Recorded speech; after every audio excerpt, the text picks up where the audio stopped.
The Monkey's Paw by W. W. Jacobs. Part 1. Outside, the night was cold and wet, but in the living room, the curtains were closed and the fire burned brightly. Father and son were playing chess. The father, whose idea about the game involved some very unusual moves, putting his king into such sharp and unnecessary danger that it even brought comment from the white-haired old lady sitting quietly by the fire. "Listen to the wind," said Mr. White, who, having seen a mistake that could cost him the game after it was too late, was trying to stop his son from seeing it.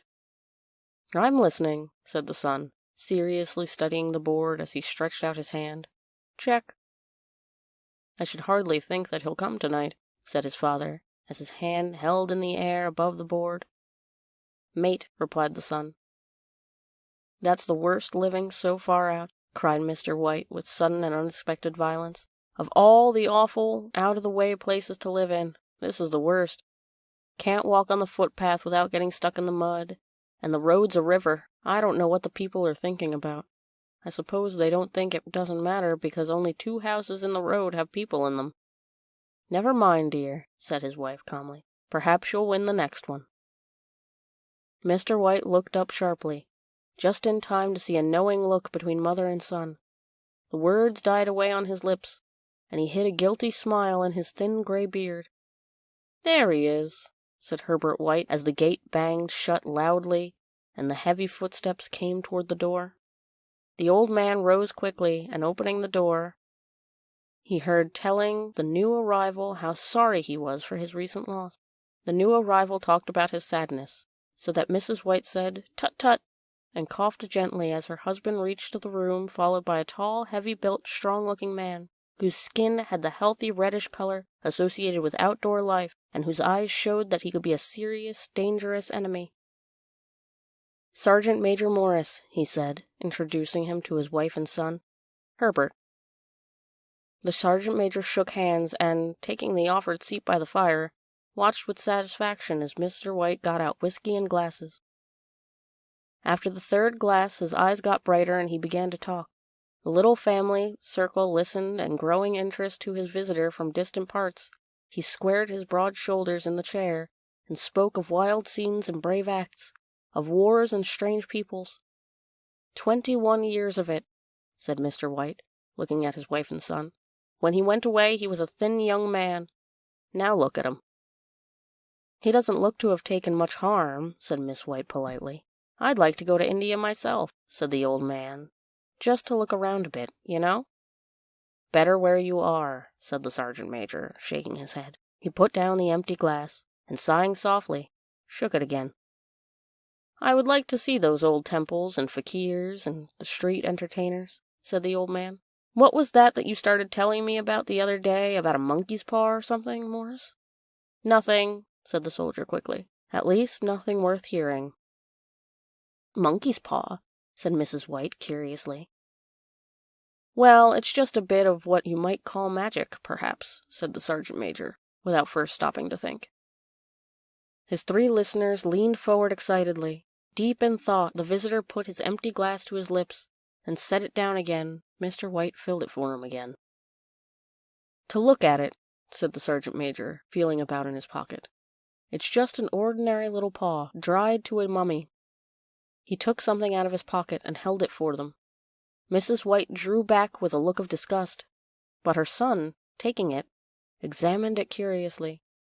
"And what is there special about it?" asked Mr. White as he took it from his son, and having examined it, placed it upon the table.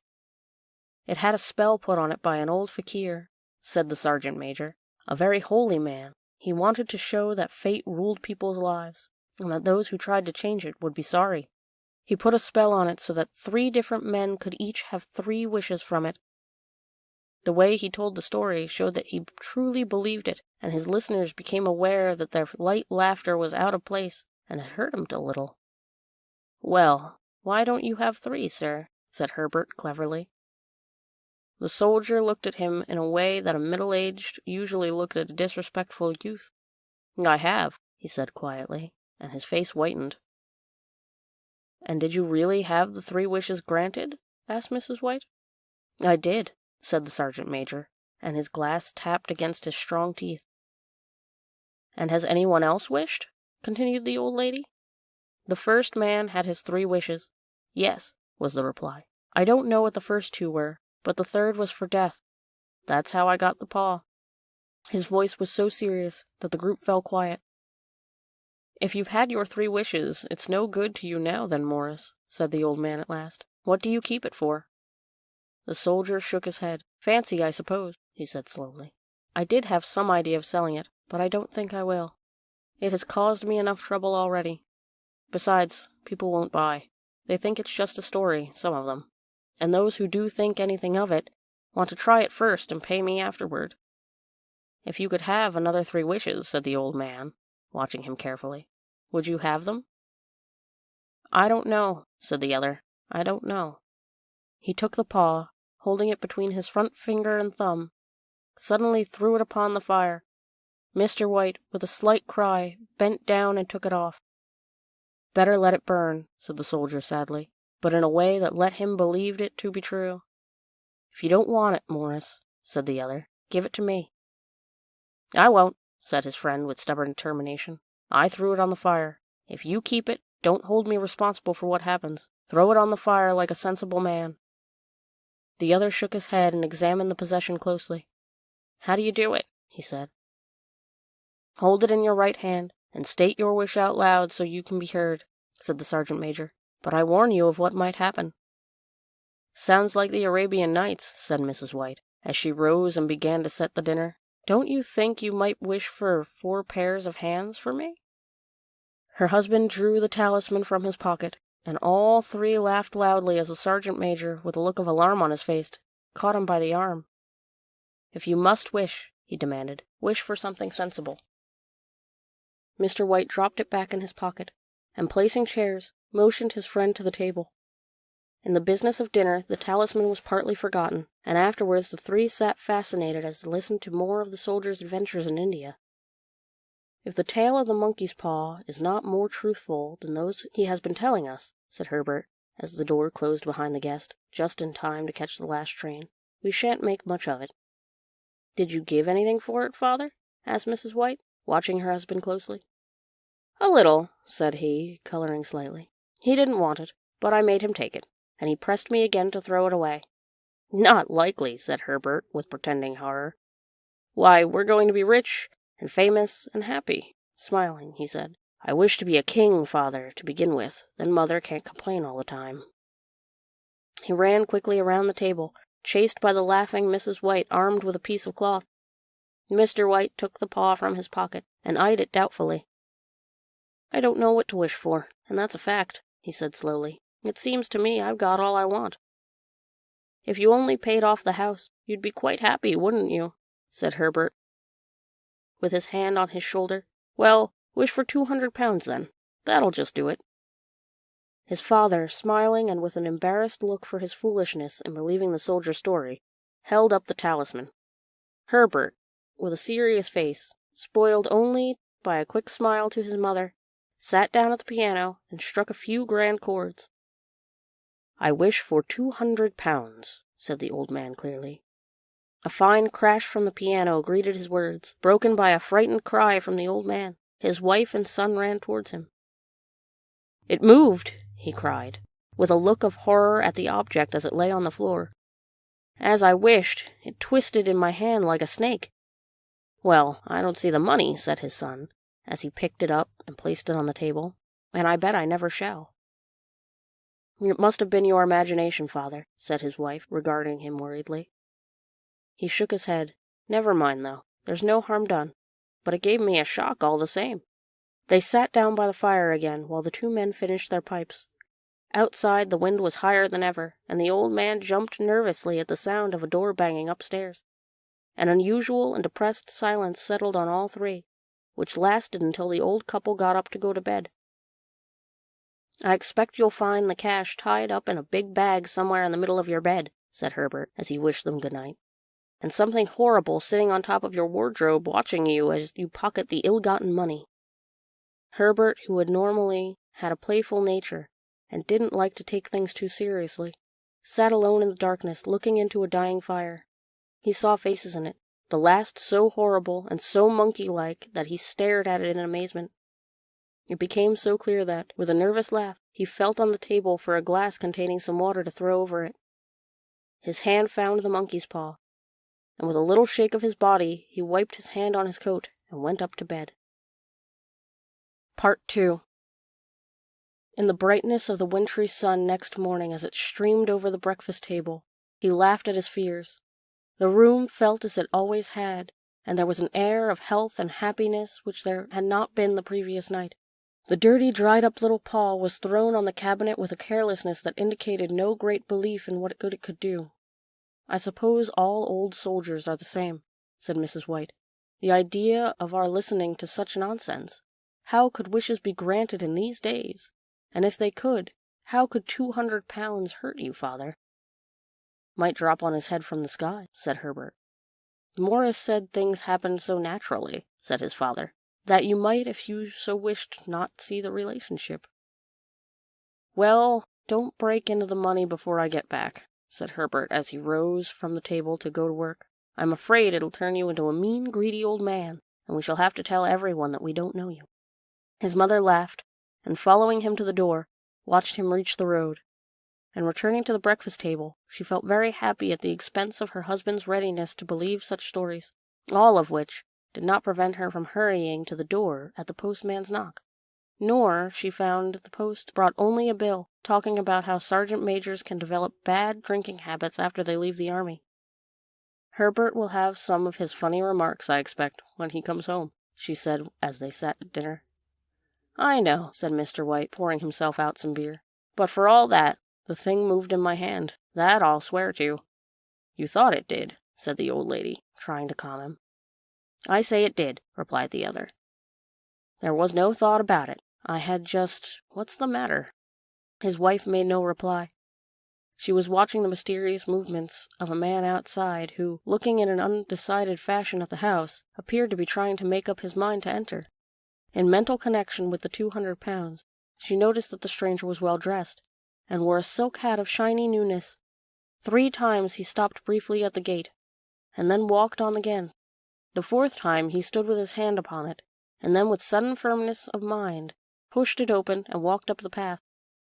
Mrs. White at the same moment placed her hands behind her, hurriedly untied the strings of her apron, and put it under the cushion of her chair. She brought the stranger, who seemed a little uncomfortable, into the room. He looked at her in a way that said there was something about his purpose that he wanted to keep secret, and seemed to be thinking of something else as the old lady said she was sorry for the appearance of the room and her husband's coat, which he usually wore in the garden. She then waited patiently as her sex would permit him to state his business, but he at first was strangely silent. "I was asked to call," he said at last, and bent down to pick a piece of cotton from his trousers. "I come from Ma and Megan's." The old lady jumped suddenly, as in alarm. "Is anything the matter?" she asked breathlessly. "Has anything happened to Herbert? What is it? What is it?" Her husband spoke before he could answer. "There, there, mother," he said hurriedly. "Sit down and don't jump to conclusion. You've not brought bad news, I'm sure, sir," and eyed the other, expecting it was bad news, but hoping he was wrong. "I'm sorry," began the visitor. "Is he hurt?" demanded the mother wildly. The visitor lowered and raised his head once in agreement. "Badly hurt," he said quietly. "But he is not in any pain." "Oh, thank God," said the old woman, pressing her hands together tightly. "Thank God for that. Thank—" She broke off as the tragic meaning of the part about him not being in pain came to her.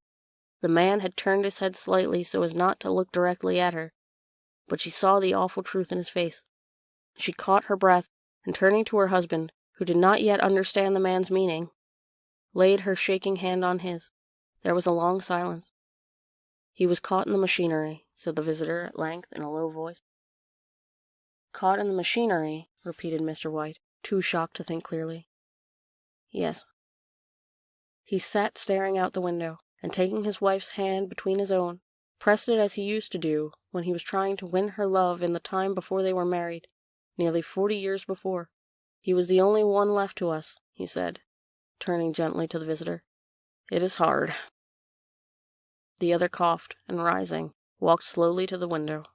"The firm wishes me to pass on their great sadness about your loss," he said, without looking round. "I ask that you please understand that I am only their servant, and simply doing what they told me to." There was no reply. The old woman's face was white, her eyes staring, and her breath unheard. On the husband's face was a look such as his friend the sergeant major might have carried into his first battle. "I was to say that Ma and Meggins accept no responsibility," continued the other. "But although they don't believe that they have a legal requirement to make a payment to you for the loss, in view of your son's services, they wish to present you with a certain sum." Mr. White dropped his wife's hand, and rising to his feet, stared at a look in horror at his visitor. His dry lips shaped the words, "How much?" £200 was the answer. Without hearing his wife's scream, the old man smiled weakly, put out his hands like a blind man, and fell, a senseless mass, to the floor. Part 3. In the huge new cemetery some 2 miles away, the old people buried their dead, and came back to the house, which was now full of shadows and silence. It was all over so quickly that they first could hardly realize it, and remained in a state of waiting for something else to happen, something else which was to lighten the load, too heavy for old hearts to bear. But the days passed, and they realized that they would have to accept the situation, the hopeless acceptance of the old. Sometimes they hardly said a word to each other, and now they had nothing to talk about, and their days were long to tiredness.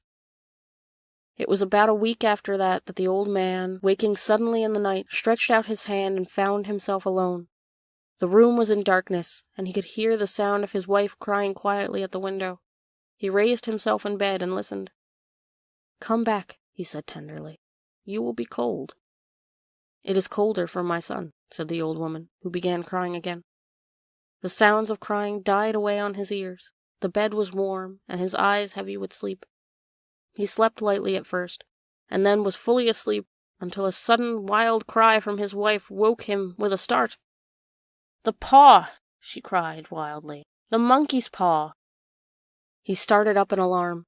Where is it? What's the matter?"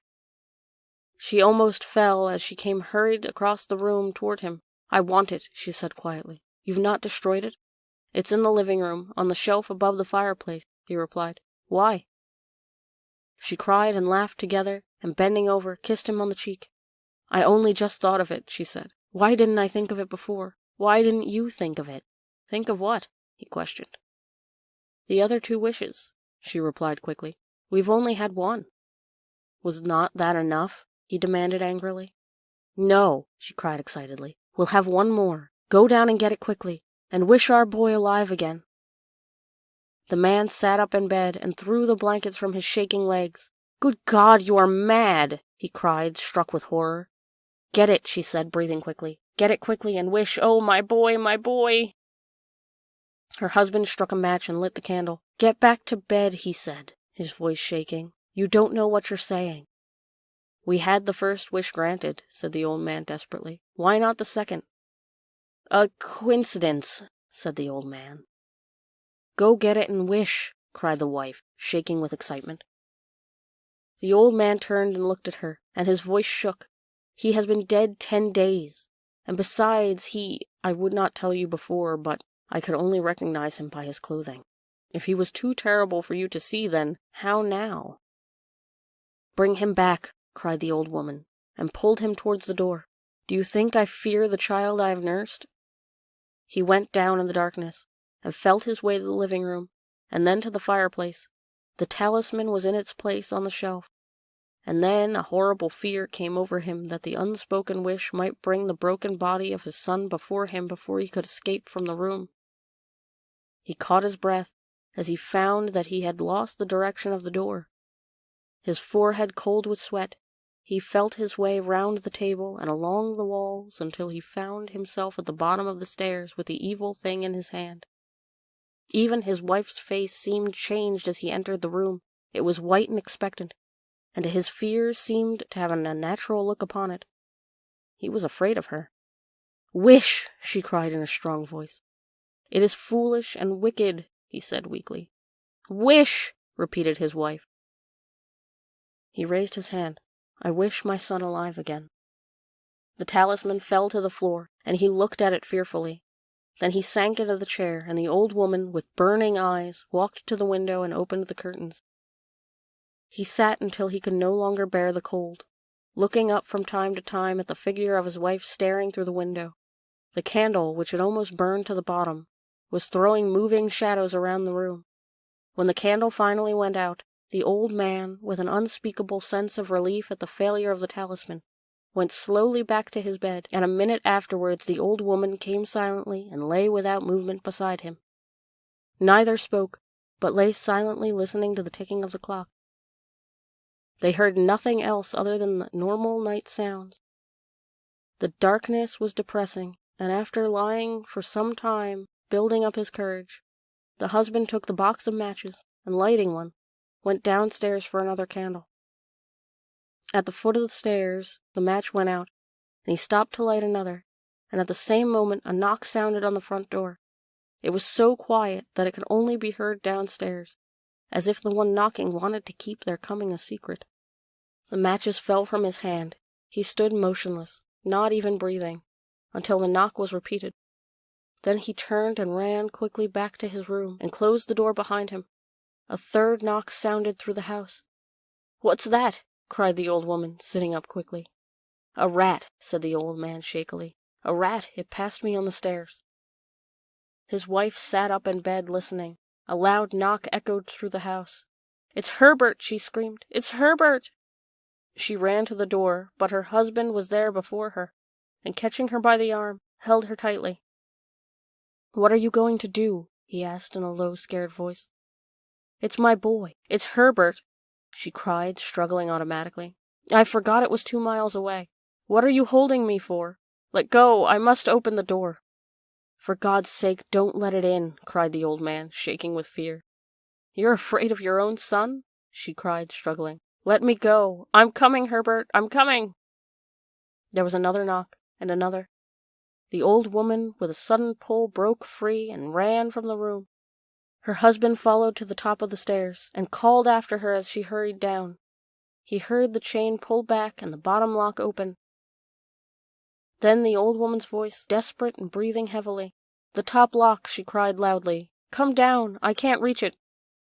But her husband was on his hands and knees, feeling around wildly on the floor in search of the paw.